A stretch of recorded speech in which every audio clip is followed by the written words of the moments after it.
Hare Krishna. So today we'll discuss about the comparative analysis of Bhagavad Gita and Uddhava Gita. So before starting the class, we'll seek the blessings of the acharyas.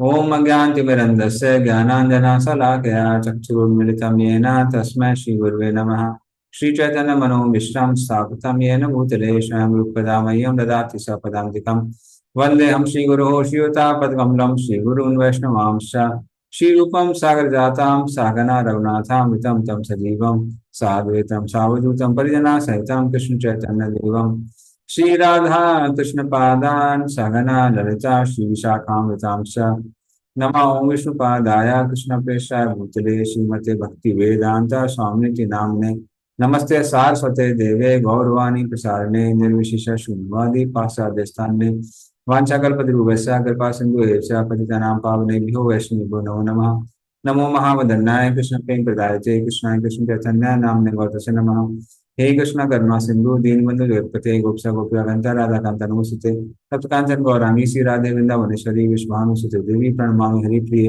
Nilachal मासाय नित्य परमात्मने बलभद्र सुभद्राभ्याम जगन्नाथाय ते नमः जय श्री कृष्ण चैतन्य प्रभु नित्यानंद श्री अद्वैत गदाधर शिव गौर भक्तिवृंद हरे कृष्ण कृष्ण कृष्ण हरे हरे हरे राम राम राम हरे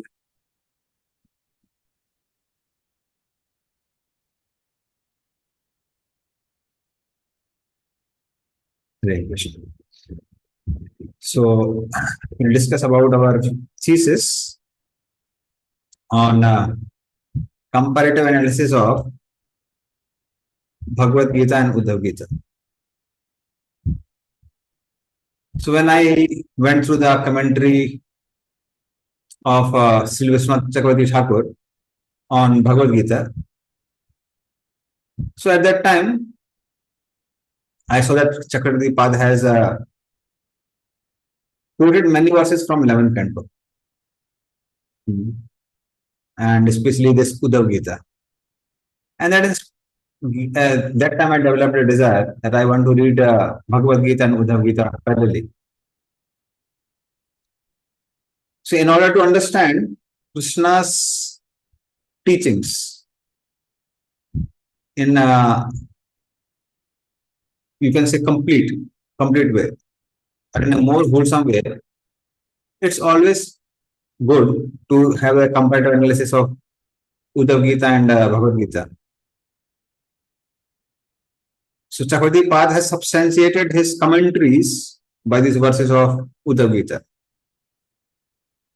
And that gives us a greater confidence on the commentary of our acharyas.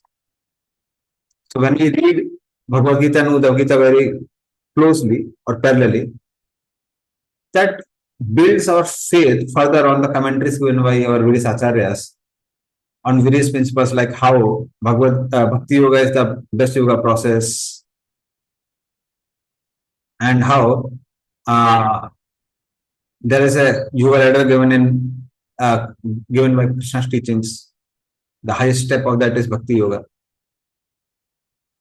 So we can get more confidence on the works of our acharyas by doing this comparative study. And that is the reason I chose this topic of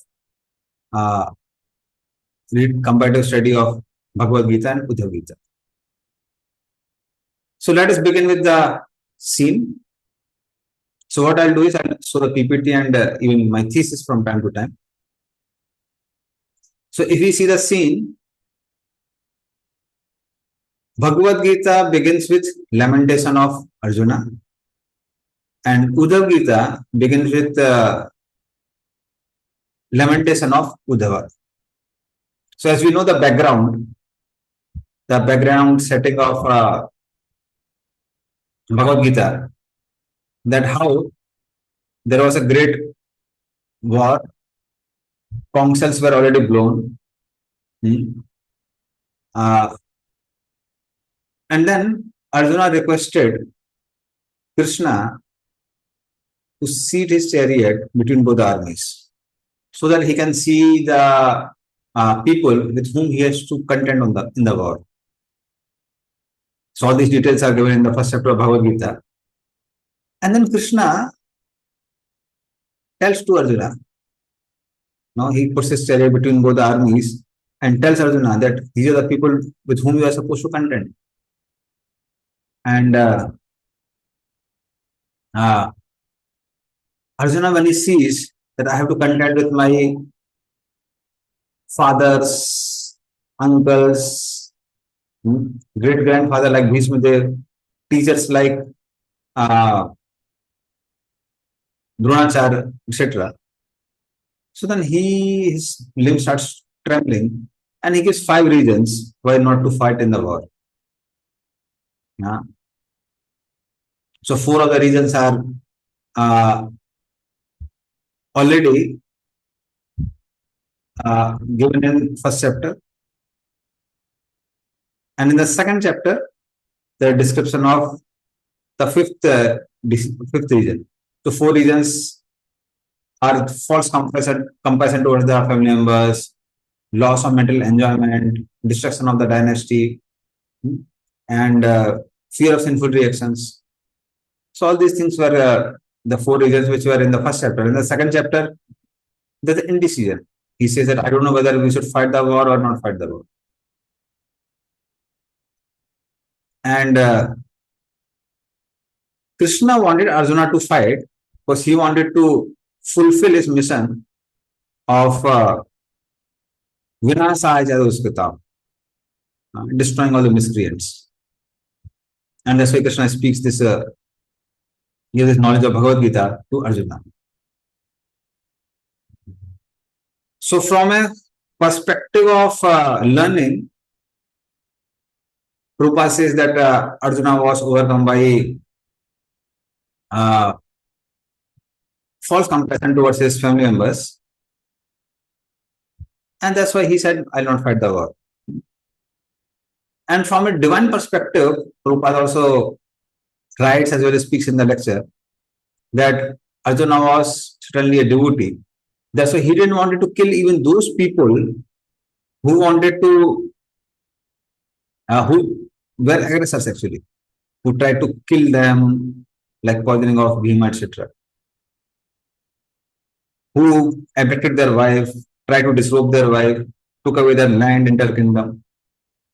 So in this way, because of that divine compassion, Arjuna didn't want to fight in the war. Whereas in the case of Uddhava, we find the reason was a bit different. So Arjuna, Uddhava, he didn't want to fight the war because he got a understanding that Krishna is about to wind up his pastimes in this world. So we find that Krishna, so this is my thesis. So Krishna, he was offered prayers by Brahma and other demigods. And Brahma had requested Krishna that if you want now, you can wind up your pastimes. And then Krishna reminds Yadu dynasty that you were cursed by the Brahmanas. Now, if you want to get rid of the curse, then better go to Prabhat. And the way the entire episode was unfolding, Uddhava could understand, he could sense that soon Krishna is going to wind up his pastimes. And that's why he approaches Krishna in an excluded place. And then he speaks this verse. Sayya sanatan sthana snana krida senadisu katham tvam priyamatmanam vayam bhakta stajemihi. That my dear Lord, you are most dear to all of us. Katham tvam priyamatmanam. So we are your devotees. So how can you reject all of us? So whether Sayyasan, we are lying down. Asan means Sayya means lying down and Asan means sitting. Or we are walking, standing, bathing, etc. We are constantly engaged in your service. So we can't live without you. So he basically says that he feels that suffering, which is actually enjoyment, transcendental enjoyment, to face the transcendental suffering of separation from Krishna. And then to remove or destroy the lamentation of Uddhava, Krishna speaks this Bhagavad Gita. So you'll find that, of course, Krishna had a mission for Uddhava also. So he wanted Uddhava to go to Badargashram, because Krishna thought that I went to all the places and blessed all the devotees, but I couldn't go to Badargashram. So I'll give my knowledge to Uddhava, and Uddhava will give that knowledge to the sages of Badargashram. And in this way, the sages of Badargashram will be pacified by my instructions. So that was the mission of Krishna, which Krishna wanted to give to Uddhava. And then Krishna speaks Bhagavad Gita, destroys the lamentation of Arjuna. And he also speaks Uddhava Gita and destroys the lamentation of Uddhava. So that is how he destroys lamentation of both the people. So as far as Arjuna is concerned, in second chapter of Bhagavad Gita, Krishna gives various instructions on difference between body and soul. Like he says that, my dear Arjuna, Gata Sumsa Gato Sumsa Nam Sujanti Pandita. So those who are intelligent, they don't lament for those who are living or those who are dead. And then Arjuna said that, my dear Krishna, okay, that's true, but our relationship, which I have with Bhishmadev or Dronacharya, that will be destroyed if their bodies are destroyed. So then Krishna advises Arjuna, Agama Payano Nityastanta Bharata, that please tolerate. Like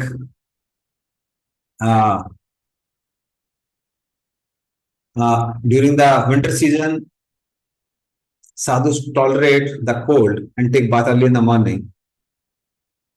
And women, they also tolerate the heat during the summer season and they cook.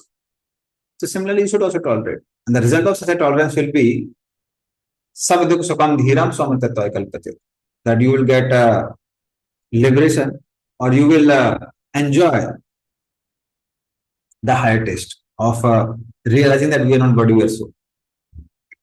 So in this way, Krishna speaks many verses, practically from 2.11 to 2.30, in which Krishna destroys Arjuna's lamentation by giving the knowledge of body and soul. And as far as Uddhava is concerned, Krishna also destroys Uddhava's lamentation, or begins to destroy Uddhava's lamentation through Gyan. Gyan means same thing, the knowledge between body and soul, Gyan Yoga. And for Uddhava, Krishna narrates the meeting of Avadut Brahmana, that's Dattatreya, Lord Dattatreya, and Maharaj Yadu, who was one of the ancestors of Krishna as well as a great devotee of the Lord also. So there Dattatreya, he speaks about his 25 gurus and what lessons did he learn from the gurus. And Krishna has spoken about many of these qualities in concise in Bhagavad Gita. So if you want to learn about all these qualities of Jnana Yoga in detail, then it's always good to have Uddhava Gita in parallel. So like one of the qualities which Avadut Brahmana learned from earth is tolerance. So we can tolerate other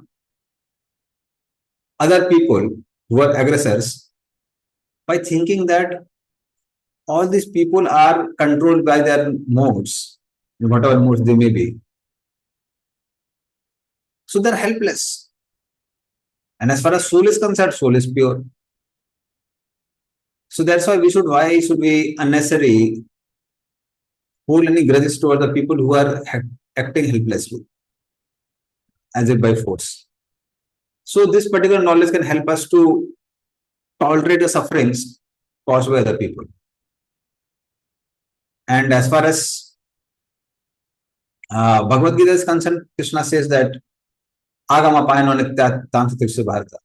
Understand that these miseries, they came, but they will go away in due course of time. So by understanding the temporary nature of the miseries, Krishna says Arjuna, tolerate them, tolerate them. So in this way, tolerance is taught in both the places. And then we'll take maybe one more. I guess. So in this way, there are 25 gurus. Like one of the quality which he learned is from fire. That a person who is a great yogi, an ascetic, she glows with austerities glows like fire with austerities. Such a person who cannot be agitated, who eats very little, and he can destroy all the contamination of whatever he eats. So basically, Krishna is focusing on destroying the sins and also controlling one's eating. Same quality of eating very less, Krishna describes in 18.52, 18 chapter verse number 52. He says that Lagu Asi, eating a very small quantity. So in this way, we'll find that Krishna destroys the lamentation of Uddhava as well as Arjuna by speaking Jnana Yoga. So that is how you can find this similarity between the teachings of Krishna to Uddhava and Arjuna. So there are a lot of qualities. Yeah. So this is how Krishna destroys lamentation at the beginning.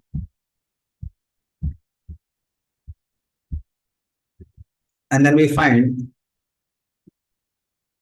then Krishna goes on to speak about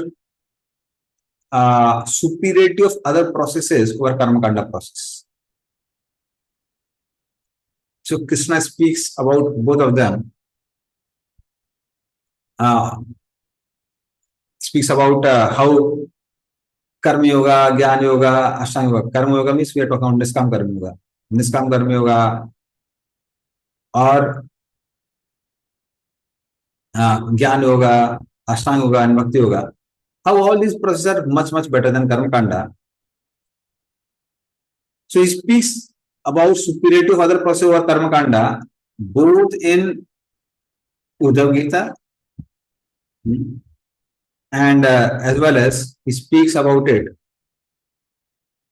in Bhagavad Gita also. So again, we'll see both of them. So we find that Krishna gives many examples to Arjuna. So of course, initially he convinces Arjuna to do his duty of fighting in the battlefield and not run away from the battle with a karma kanda perspective. So he says, Hato va prapsati swargam jitva va bhokshati mahim. If you win the war, you will enjoy the kingdom in this world. And if you die, you will enjoy in the heavens. So that's why from karma kanda perspective also, there is no loss in this war. So such wars, religious wars, they bring heaven and happiness for the Kshatriyas. So in this way Krishna encourages Arjuna. But just after that, in second chapter itself, Krishna speaks about Buddhi Yoga. And according to Vishwanath Thakur, second chapter, verse number 40 to 46, in that Krishna speaks about Bhakti Yoga. And verse number 47 to 53, Krishna speaks about Niskam Karma Yoga. And then he explains how Karma Kanda is inferior to both of them. For that, Krishna speaks so many examples. व्यवसायत्मा बुद्धि के कुरुनंदना बहुसागा अनंत ऐसा बुद्ध अभिसारी नाम. That as far as karma kand is concerned, so their minds are many branched. So they are always thinking about this sense gratification, that sense gratification, how to enjoy senses in this way and that way. And that's why their mind is not focused. But as far as a devotee is concerned, his mind is very focused. So we'll see, I've given a lot of reasons. So we'll go through them in details. And as far as Uddhava is concerned, so Krishna encourages Uddhava that you can practice Jnana Yoga, Niskam Karma Yoga, etc. But don't practice this Karma Kanda. So he speaks to Uddhava about superiority of Jnana Yoga and other processes over Karma Kanda. So you'll find this in 11th canto, chapter number 10. So he gives many reasons to Uddhava and Uddhava Gita. Like he says that Karma Kanda binds one to the material world. Jitva ato guna samyukto bhumte karma phalani aso. So jivastu guna sanyukto. It binds you with guna, three modes of material nature. So either by piety, of course, if somebody breaks, then there is impiety also. So that's how one is bound up in this world, even by piety, because one has to enjoy the results. And same thing Krishna speaks to Arjuna in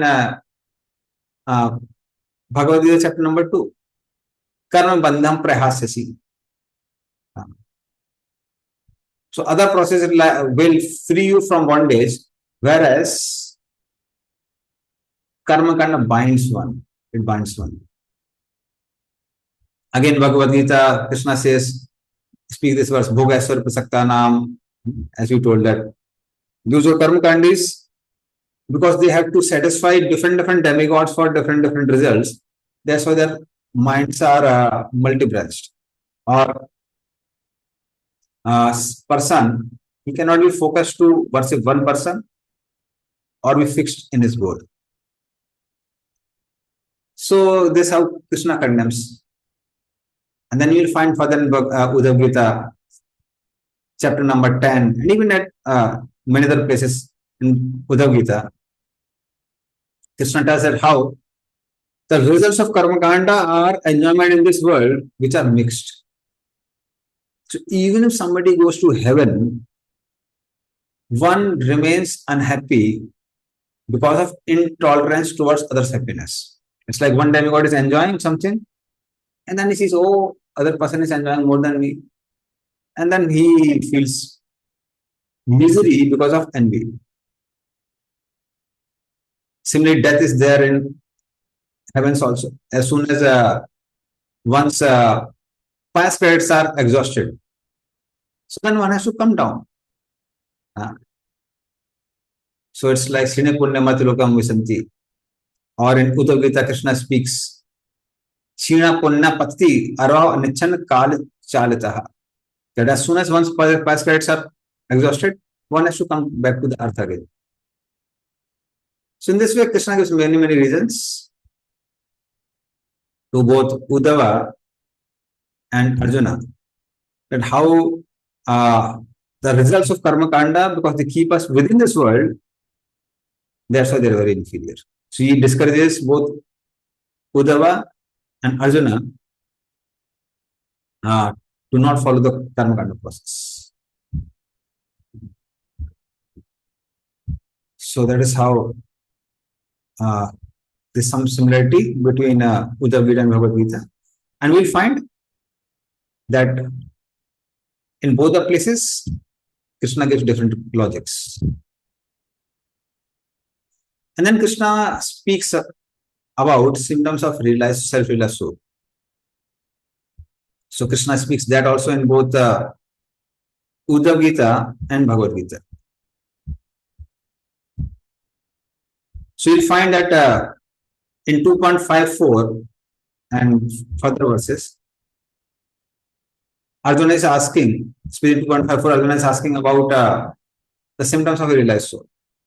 Is it pragiki ka vasa kim samadhi kesava? So in this way, in this verse, he says that ka bhasa. What are the general symptoms of that realized soul? Kim prabhasita. That means if somebody praises him or blames him, then what will he say externally, or how will he respond externally, and how will we respond internally? Kim asita, how does he sit? That means when he is surrounded by sense objects, how does he behave? And how does he walk means that how does one he respond to sense objects? Because one has to deal with sense objects in this world. And we find that a similar question was asked by Uddhava also. So he says that both Dattatara and Bharat, they were liberated, but still they were in the bodies. So how can one eat, sleep, walk, etc. At the same time, one is not bound by the gunas, or one is not affected by the gunas. And if you say that no, soul is not affected by the gunas, then why did soul get entangled at all? And then he asks a similar question in 11:10:36, like Arjuna. By what symptoms can I know the liberated soul? Since he carries on existence, enjoys, evacuates, sleeps, eats, sits, etc. And Krishna answers both in Uddhava Gita and Bhagavad Gita. So we'll go through the few points. So Krishna speaks in Bhagavad Gita, Prajahati yata kaman sarvan partha manorathan. That such a person, he gives up all material desires and is satisfied in the self. So such a person doesn't try to satisfy material desires, although they may come and go. And in Uddhava Gita also Krishna speaks similar thing. He says that such a person performs all his activities without material desires. That means he performs activities like all of us, but he doesn't have any material desire to fulfill. Like ordinary conditioned soul who perform activities just to fulfill their material desires. Similarly, how does he behave in front of others? So in Bhagavad Gita, Krishna says, Dukhesu anandavaguna sukhesu vigatspraha bhitarak maya krodat. So all these verses he speaks. That such a person is free from dualities like fear, anger. Somebody may praise him and despise him. He's like equanimous. And same thing Krishna speaks in Uddhava Gita, where he says that such a person is attacked by violent creatures, or even if he is worshipped, he is not affected. He's somehow, he treats them equally. And then we will find that certain things are given in Bhagavad Gita, certain things are given in Uddhava Gita. For example, in Bhagavad Gita it is mentioned that prasade sarva dukkhanam, that by Lord's grace, this person's distress will be destroyed. So he has satisfied consciousness, his intelligence is well established. So such a person is relieved. And in Uddhava Gita, Krishna speaks that this liberated jiva, although he lives in this body, but he is not there. It's like one doesn't identify with this illusory world, because one doesn't identify with the body. It's like a person who has woken up. So such a person may still have some imprint of the dreams, but he doesn't identify with the dream. He doesn't identify with the dream. Somebody suddenly wakes up, he may remember his dream, what I saw just now, but he doesn't identify with the dream. So similarly, liberated jiva, he has this body, but he doesn't identify with the body for sense gratification anymore. So that's how Krishna speaks certain points at both the places. And if we take both the points together, then we can learn things even better.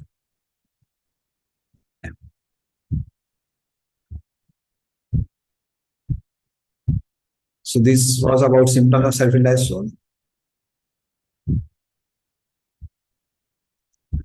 After that, we'll find that different recommendations.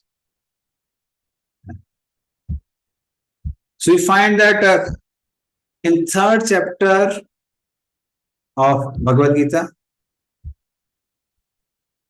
Krishna recommends Arjuna to practice Niskam Karma Yoga. And he discourages Arjuna to practice Jnana Yoga. Because Arjuna says that, my dear Lord, if you want, then I can renounce. But why do you want to put me in this ghastly war? And then Krishna says, no. Don't practice Jnana Yoga. Because the pre-qualification for Jnana Yoga is that one has to be free from doer's mentality. And that's very difficult.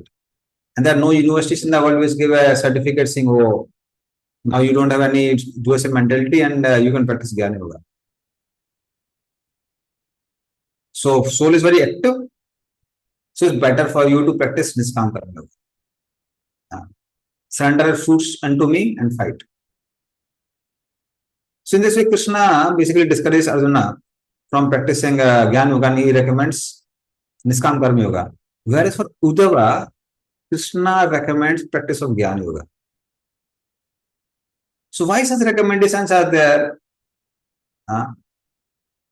So one possible reason is that Krishna wanted Arjuna to do the seva of destroying the miscreants and then rule the world. So that was mission of Krishna. So he wanted Arjuna to become instrument of Krishna, become an instrument. As far as Uddhava is concerned, Krishna wanted Uddhava to go and preach to the renounced people in Badrika Ashram. So for him, renunciation was better, because that was Krishna wanted Uddhava to do that service. And most probably because of that reason, Krishna recommended Uddhava to practice Jnana Yoga and Arjuna to practice Niskam Karma Yoga. Of course, this was not the final recommendation. This is like just an initial recommendation. So we can learn one thing from that is that different recommendations for people at different phases of life. So for a person who has just entered family life, then for him, practice of Niskam Karma Yoga, that means taking care of family, etc., is recommended.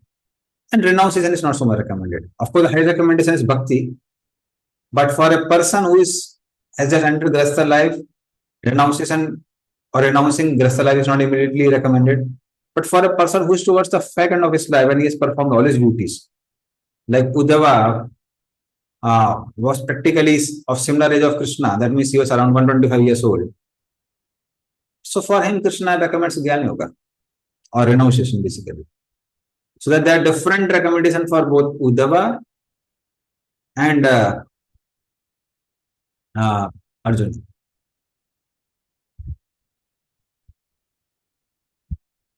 But certainly the greatest recommendation for both of them, whether Uddhava or Arjuna, is the practice of Bhakti Yoga. So that Krishna is very, very clear about it in Bhagavad Gita as well as Uddhava Gita. Like many times people have a question that if Bhakti Yoga is the best, why did Krishna recommend all these other processes? So Krishna gives a comparative analysis of all other yoga processes, both in Bhagavad Gita and Uddhava Gita, to show that how Bhakti Yoga is the best process.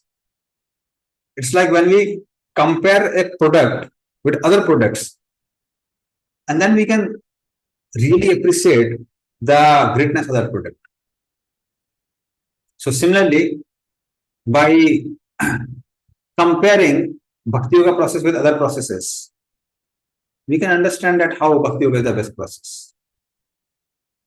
So you'll find numberless recommendations both in Bhagavad Gita and Uddhava Gita. So the blue ones which are visible here are from Bhagavad Gita, and the black ones which are there are from Uddhava Gita. And we'll find that some of them are given Bhagavad Gita and some of them are given Uddhava Gita. And if we collect the points together, we certainly get a lot of faith on how Bhakti Yoga is the best process among all the yoga processes. Like we find in Bhagavad Gita towards the end of 6th chapter, it is in 6.46, Krishna says that how Karma Yoga is better than Karma Yoga is the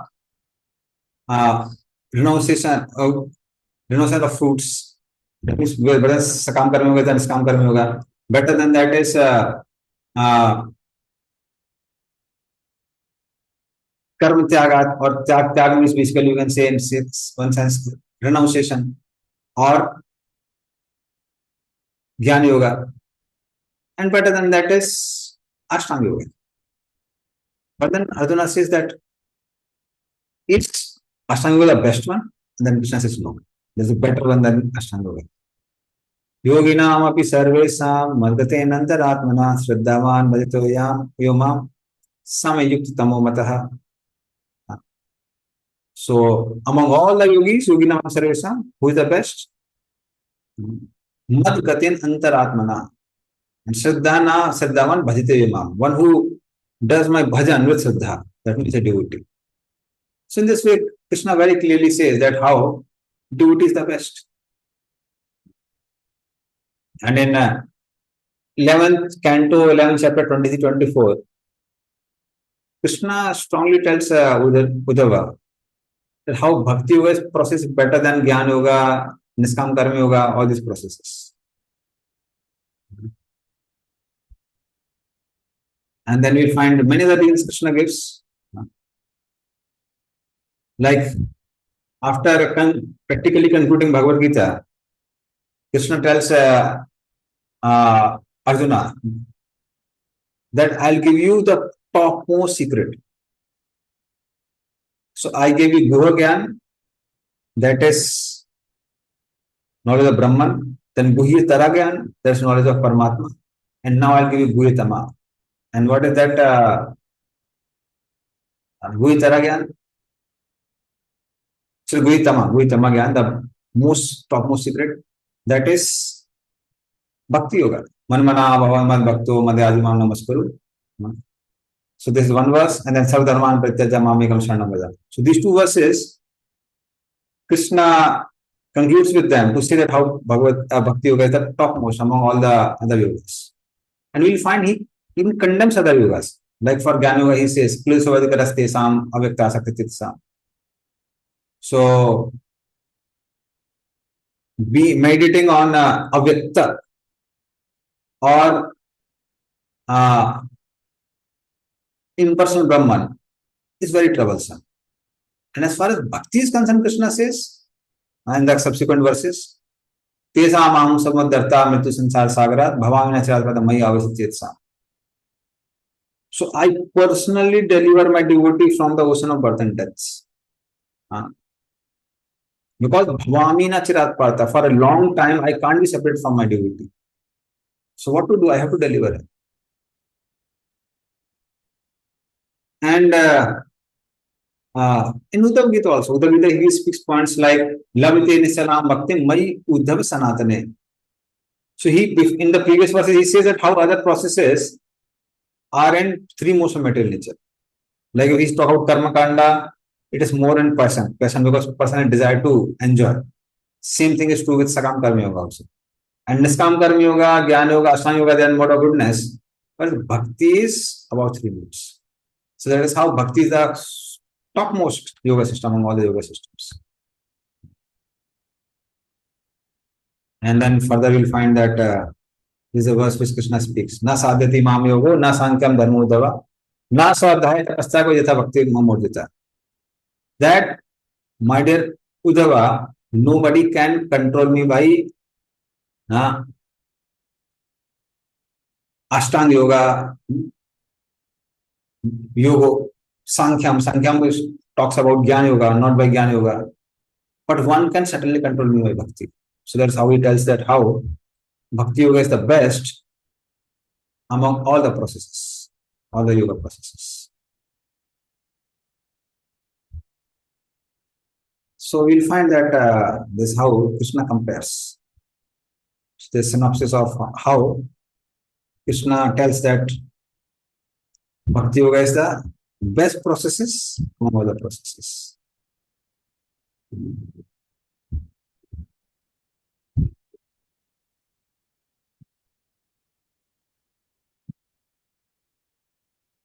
And then Krishna also speaks about details of Bhakti Yoga, both in Uddhava Gita and Bhagavad Gita. But as far as different angas of Bhagavad Gita are concerned, we can find that they are given pretty elaborately in Uddhava Gita as compared to Bhagavad Gita. Most probably because Uddhava had more time. So in Uddhava Gita, Krishna tells about different angas of bhakti. Like one should hear about the Lord, one should sing the glories of the Lord, one should remember Krishna's name, Krishna's form, Krishna's qualities, Krishna's pastimes. One should enact Krishna's pastimes. And same thing in concise Krishna speaks in Bhagavad Gita also. Satatam kirtantu mamatam dalvita. So Satatam kirtantu mam, always do my kirtan. Similarly, in Uddhava Gita, Krishna says that one should perform dharma, kam and artha only as a service to Krishna. So that means if dharma, artha and kam are helping me to serve Krishna, then I'll accept them, otherwise not accept. And similar thing Krishna speaks in Bhagavad Gita also. Yat karosi rasnasi yadyosi dadasi vyoti yat yat tapasi kwante tat kurusmadarpanam.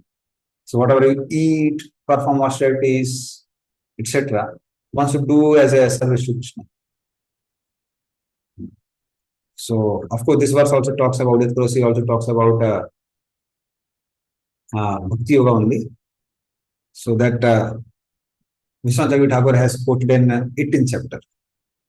He has quoted this verse and says that how in these verses or this verse, Krishna is telling Arjuna that you can choose among some of the angas of pure devotion service, like honoring prasad, or offering different sevas to the Lord, and still I'll take care of you.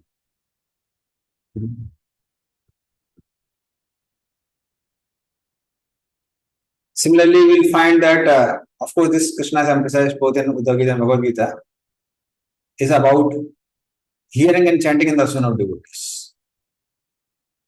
So in Uddhava Gita, Krishna says, Sat Sangha Labhya Bhaktya Mai Mamsa Upasita. So best process to obtain devotion service is through association of pure devotees or in association of like-minded pure devotees, those who are practicing pure devotion service, one worships Krishna. And in Bhagavad Gita also Krishna says that Machitta Magata Prana Bodhyantu Parasparam Tattantan Samam Nityam Tu Sandichara Mandicha. So Machitta, devotees, they give up their mind, that means they always think of Krishna. Madgat Prana, that means they hold their breaths in their body just to serve me. That means if you tell them that don't serve Krishna, they'll say I will not live at all.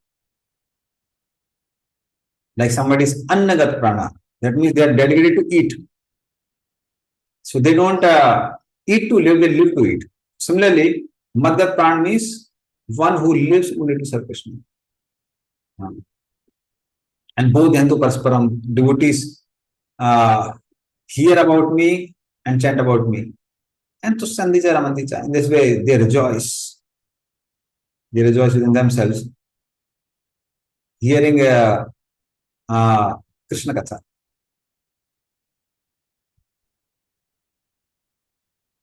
And we'll find that in Uddhava Gita again, uh, Krishna speaks, Bhajanti ananya bhavena teme bhaktatma damataha.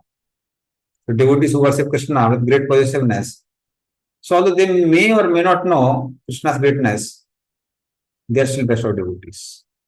So they may not be very intelligent, but still because they worship only Krishna, no one else, Krishna says they are the best. And in Bhagavad Gita also Krishna says, Nasami atma bhavasto jnana dipena bhasuta. So I destroy their darkness within their heart. So in this way, so blue ones are the quotations from Bhagavad Gita and black ones are from Uddhava Gita. So you'll find. And Krishna gives a lot of detail in Uddhava Gita. Like singing, dancing, playing musical instruments. Mam parvan modanam. That means in my parvas, in my festivals, devotees should do Gita, they should sing, Pandav, they should dance, Vaditra, they should play various musical instruments, Goshti Ghir, they should come together in Goshti. So Mat Garhotsava. So in my house, that means temples, one should perform all these festivals. Or Yatra Bali Vidhanam Cha Sarv Varsika Parvasa. One should celebrate yearly festivals like Rath Yatra, etc. or Janmashtami, etc. And then, so Krishna speaks about do's and don'ts also in Uddhava Gita. That api deepavalokam me nope yunjan niveditam. One should not accept articles as a lamb offered to the Lord until they are first offered to the devotees. So we offer the lamb to the Lord, like Krishna speaks in Bhagavad Gita, Madhyaji Mam. Do my duty worship. But then what to do after that? First offer them to all the other devotees, like we should do Prabhupada and other devotees, and then we accept it. So, angas of bhakti in great detail are given in Uddhava Gita. Where can worship Krishna? So, by properly receiving Brahmana, remembering that Brahmana is very dear to Krishna, Go Brahmanitacha. That is how one can worship Krishna. One can worship Krishna by taking care of cows, by feeding them grass, tickling them, remembering that they are very dear to Krishna. So in this way, in various ways, one can worship Krishna. And then Krishna speaks about his Vibhuti Yoga, which Krishna speaks in 10th chapter of Bhagavad Gita. Because Arjuna wanted to know that I want to perform your Das Bhakti. So I want to know about your greatness. So please let me know about your greatness. So Krishna speaks about his various vibhutis, which are I have shown through blue color. And Krishna also speaks about his various vibhutis in Uddhava Gita to Uddhava in 11th canto, chapter number 16. Like in Uddhava Gita, Krishna says to Uddhava that among living entities, I am super soul. Of course, that Krishna speaks in Bhagavad Gita also. And then he says that among all the controllers, I am time. I am time. Kalo asmi, logoyam secrets. So I am time. And Uddhava Gita also, Krishna says that I am among all the controllers, I am time.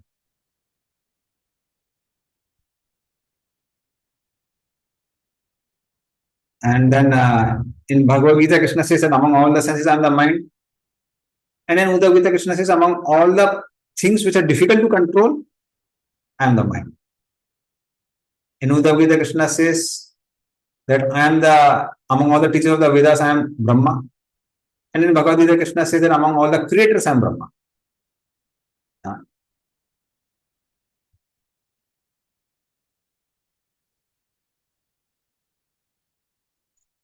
Okay. So, and then further, Krishna says that among all the Brahma Rishis, I am Bhrigu.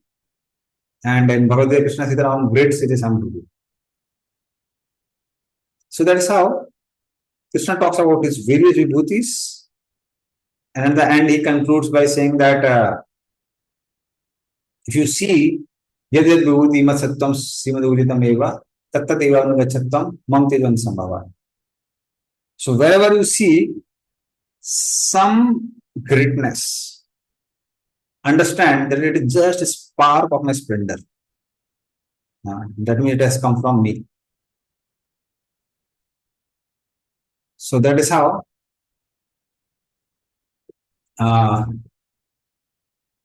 Krishna speaks Vibhuti Yoga, both in Uddhava Gita and Bhagavad Gita.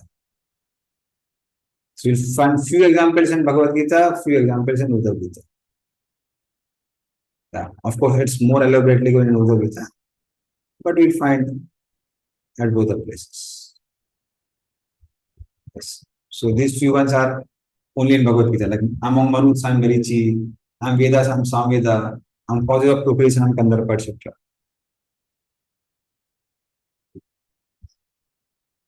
Yes. So this is about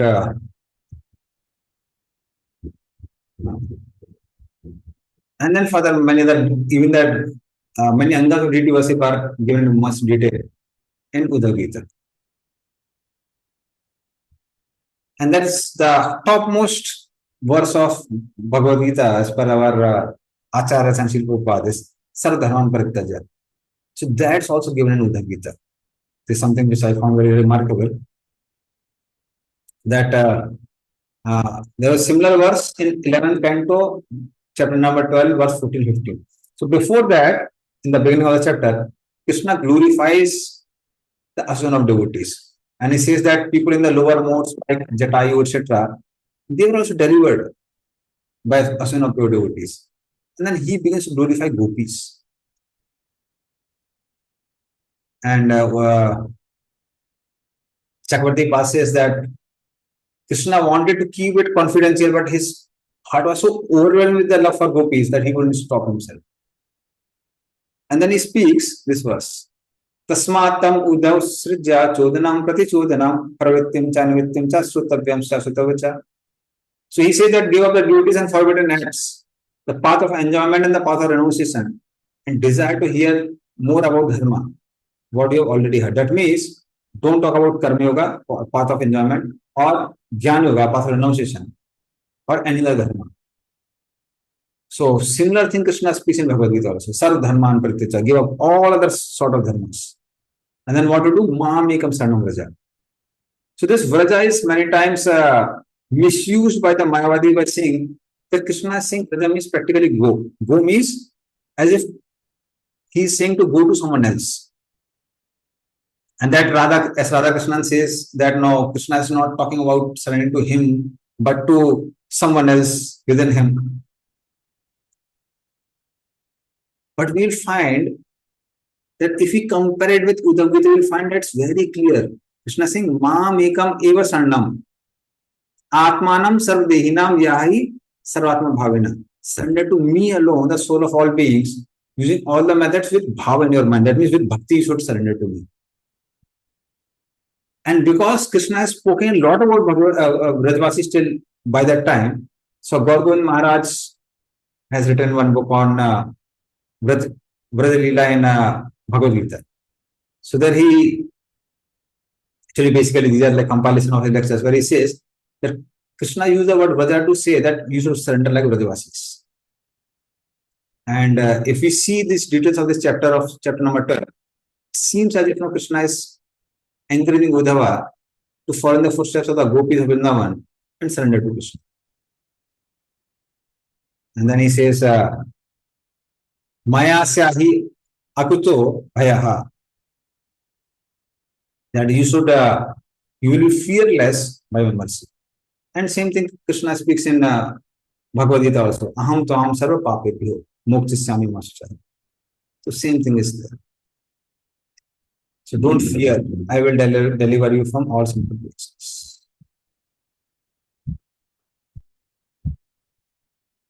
So this was about Bhakti Yoga. And then Krishna talks about effects of Bhakti Yoga process and the symptoms of pure devotees, both in Uddhava Gita and Bhagavad Gita. So we'll just go through them also.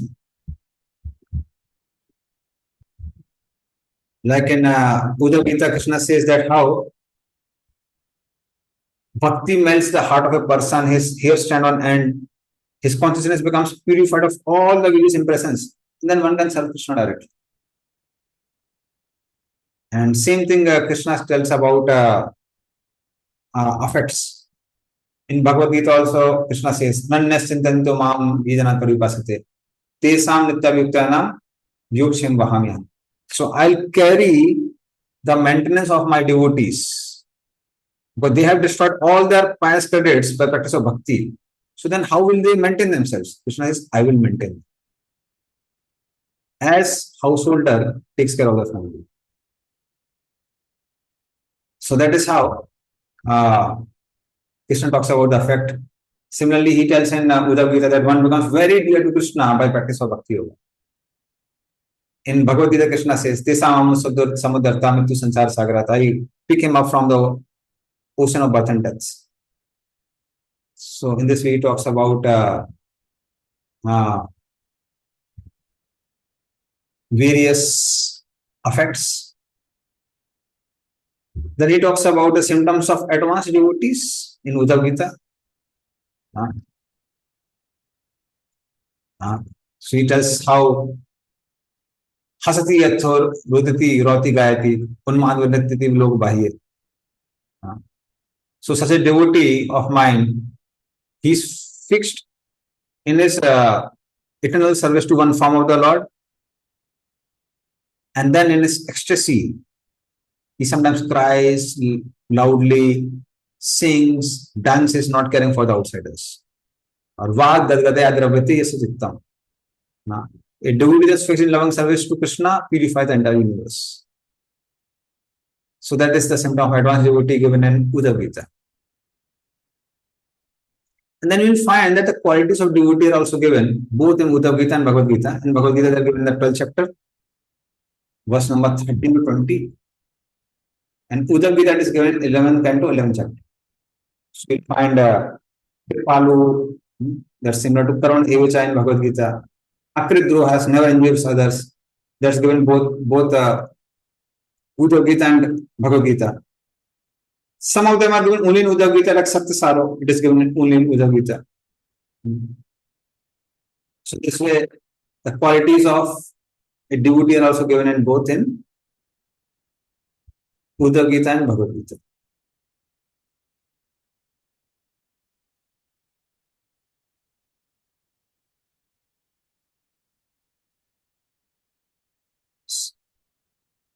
And then further, both in Uddhava Gita and Bhagavad Gita, the Ashtanga Yoga process is given. So in Bhagavad Gita, Krishna talks about 2 levels of Ashtanga Yoga. So of course he talks about initially about Yam, Niyam, Asana, Pranayama, Pratyahara, Dharana, Dhyana, Samadhi. And then he talks about Yoga Arunutsu, who is a beginner, and Yoga Arunutsu, who is an expert. So especially the practices of Yoga Arunutsu are given in detail in Bhagavad Gita. Like one should engage one's body, mind and self in Samadhi. Rahasi Sita, one should stay in a secluded place. Yat Chittatma, one should carefully control his mind, etc. So all these things are very given in detail in Bhagavad Gita. Then what form should he meditate on? Then Krishna speaks in 8th chapter. Kavi Purana Manusasritatam, Annuraniyam Sam Mato Mainam. So all these things are given in Bhagavad Gita. Whereas in Uddhava Gita, Krishna does talk about Ashtanga Yoga. But then he tells in detail about how a yogi can get different of siddhis. So 8 primary siddhis, anima, lagma, prapti, etc. Anima becoming very light or smaller than the smallest. So how to meditate on Krishna and get the siddhi. So all these details are given in Uddhava Gita. But at the end, Krishna says very clearly that if somebody wants to get perfection of life, one should not be distracted by these siddhis. So there are primary siddhis, there are secondary siddhis, and there are some lower siddhis also. Like one remains unconquered by others, one can tolerate heat, cold, etc. So these are lower siddhis. But at the end, Krishna wants that these are impediments and a waste of time. So in this way, Krishna talks about Ashtanga Yoga in both Uddhava Gita and Bhagavad Gita. But details are different. Details are different. And then at the end, Krishna talks about Karma Yoga, both in Bhagavad Gita and Uddhava Gita. In Bhagavad Gita, Krishna tells about it in chapter number 3, 4, and 5. Whereas in Uddhava Gita, Krishna tells that in especially chapter number 17 and 18. So there, and even in chapter number 18 of Bhagavad Gita, Krishna talks about Varnashram. But Krishna talks about them in great detail in Uddhava Gita. So you'll find blue ones here and are from Bhagavad Gita, and black ones are from Uddhava Gita. So like qualities of Brahmanas like peacefulness, purity, knowledge, wisdom are given in Bhagavad Gita. And then control of mind, control of senses, austerity, clearness, satisfaction, tolerance, simplicity, devotion to Krishna, mercy and truthfulness, that is given in Bhagavad Gita. So like that, the qualities of 4 Varnas are given. Then qualities of Brahmachari, Grasta, Manprastha and Sannyasis all are given in great detail in Uddhava Gita. So that's also given. So Krishna talks about that in great detail. And then he talks about result also. That a Varnashram, following the rules of Varnashram, along with a mixture of little bit of bhakti, produces impersonal Brahman. That's given 11, 18, 14, 7. And same thing Krishna speaks in 5th chapter also of Bhagavad Gita. That such a person, he gets impersonal Brahman. And then Krishna speaks about Jnana Yoga in more detail in Uddhava Gita and concisely in Bhagavad Gita. So in Bhagavad Gita, Krishna speaks shlokas like Prakriti Kriyamanani Guna Karmani Sadhusa. That all these things are conducted by 3 modes of material nature and one thinks that I am the doer. Whereas in Uddhava Gita, Krishna says that Jnani should see that whole material world and material bodies are creation of 3 modes of material nature. So you'll find in Uddhava Gita, Krishna has spoken the process step by step.